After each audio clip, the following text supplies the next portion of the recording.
let's get into some recruiting talk. What do you got Speaking of for us which, from the recruiting end of the matter that we just talked about? Right, we talked about all the talent that Clemson currently has on the roster.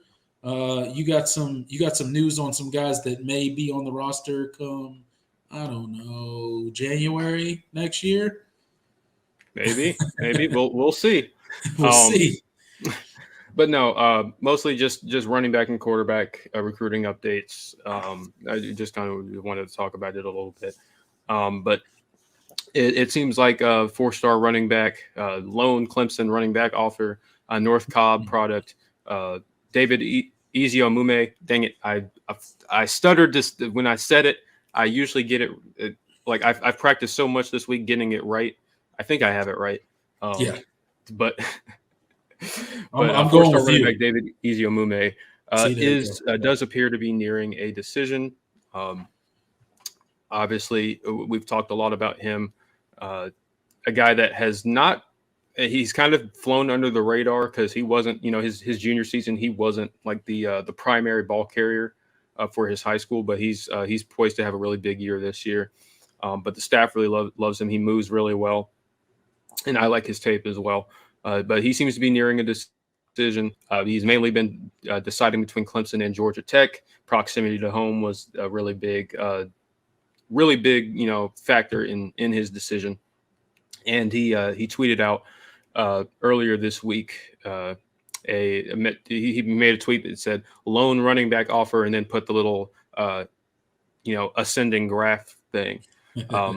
And as far as I know, Clemson is the only one on his radar that is that he's their lone running back offer. So I don't know. You put 2 and 2 together. He seems to be nearing a March 1st or so decision date.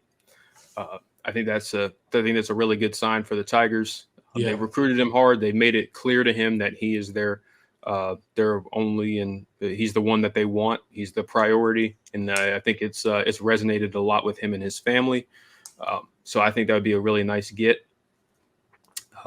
So yeah, really like his tape, and I think it'll be good. It'll be a good win for CJ Spiller on the recruiting trail. I know his recruiting efforts have been under a lot of criticism these past couple of cycles, but I think this would be a really good get. And to get it so early, because I think the issue the past couple of seasons is, Clemson has stuck on a running back recruit for so long before they moved on to somebody else, and by the time they moved on to somebody else, they lost some other ones in the process. Yeah. And just that the philosophy around how they slow play, especially the running back position, that they decide to slow play it and lock on one guy, which I think can work. I think it works in certain situations, but I do think it has cost them the past couple of years. So yeah, it works when you land your one guy, right? Yeah, when you land your key guy, your first offer. But it seems like it's going to pay off this time around. I think it was a really good circumstance as well, just considering how close David is with his family, and just being close to home is a big deal to him. Obviously, Georgia Tech would offer that as well. But when you combine the football, what Clemson can offer him on the football and academic side, obviously Georgia Tech has amazing academics, but the combination of the two, I think, is really appealing to him and his family. So really good sign. I think Clemson is in a really good position. So, but we'll see how that plays out. Still looking like we might have one. Yeah. That'd be good. And then on the quarterback front, obviously, we know that Clemson is trying to. They had two running. They've had 3 quarterback targets this cycle. Obviously, DJ Lagway ended up was kind of the guy earlier in the process. Ended up committing to Florida. I hope the lines of communication are still up, because I really love DJ Lagway. He reminds me of Deshaun Watson, and he has some Cam Newton qualities as well. So I don't know. I think he's probably my favorite quarterback in the class. Obviously, Jadyn Davis from Providence Day is Clemson's other. Well, he was Clemson's but second quarterback offer. That's a recruitment. They're still kicking the tires on that one, but there was some, early love in the process, but it seems like Jadyn Davis is leaning towards Michigan, and that's a recruitment that doesn't seem like there's a lot of fire or steam going in that direction right now. And then obviously the big one was losing Walker White. That was Clemson zeroed in on him as the target. That was Garrett Riley. It was probably Garrett Riley's number one guy, and Clemson felt really good coming off of his official visit. Ends up committing to Auburn. Yeah. So this has been an interesting process for Clemson as far as quarterback recruiting. I will say I don't think Clemson is in dire need of a quarterback, a high-profile quarterback this cycle. I think they should take one, and I think the plan is to take one. I think you have to take one every cycle. In the transfer portal days, you need to be able to have that kind of depth because just the way things worked out, you're going to have guys transfer. So yeah, we all know how it works, right? Right.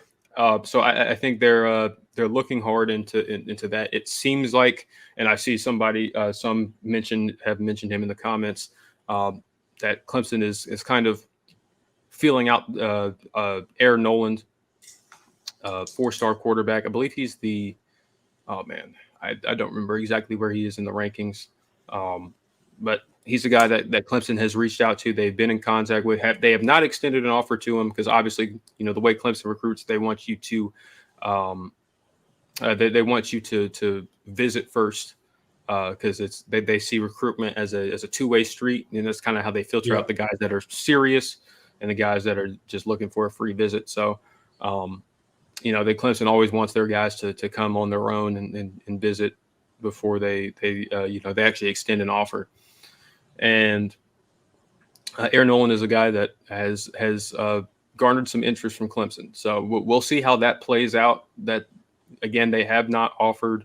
Aaron Noland has not visited Clemson yet. So, but that is a guy that Clemson is kind of been in contact with. And also Marcus Davila, the former TCU quarterback commit. He just backed off his pledge yesterday. So that's a guy that Clemson has also sort of been in contact. He was committed to TCU when Garrett Makes Riley sense. was there. So that may be the direction they go as well. There's not a lot of we still have to wait a little bit longer. Obviously, I think the quarterback picture will become more clear as we get into March. And we've already started seeing guys, scheduling visits for the June 1st visit date, and guys that are visiting in March as well for the June.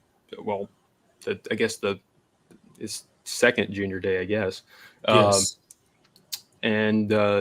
So I think that whole thing, the big picture, the big quarterback picture, will take shape in the next couple of weeks. So we'll see where Clemson chooses to go. But they've missed on their big options. But it was, I think people that are concerned about it are a little misguided. I think it was always going to be hard to recruit a high-profile guy with Cade Klubnik and Christopher Vizina now in the fold. Yeah, that's a tough quarterback room to walk into, man. Yeah. There's some dudes in there, so so you get it. These guys want to play, and they may or may not see a path forward playing at Clemson, right, with those two guys in the room. So I have no doubt Clemson will figure it out for sure. Hopefully, our June 1st recruiting official recruiting weekend will be as successful as last year's, right? Oh, yeah, for sure. That definitely lit a fire under Clemson recruiting last offseason, which is probably why Dabo's doing a rerun on that one. Some good news, some hopeful news in the recruiting department, at least anyway. John Saren says, I know Dabo recruits, doesn't change the I think he's fact talking to that Edward there. Oh, okay, I got you. Will says, I love seeing chaos at LSU. Oh, I know you do, Will. I know you do. I wonder why. I wonder why. I wonder why. Maybe it's a person with the same initials as Burger King. I think. You think so? I don't know. Maybe you just don't like their uniforms or something, you know? That's got to be it. It's got to be the uniforms. You know? He don't like that they got a live tiger. That's what. Yeah, no, it must be the midfield logo. He just must hate it. Yeah, that ugly eye they put on the field.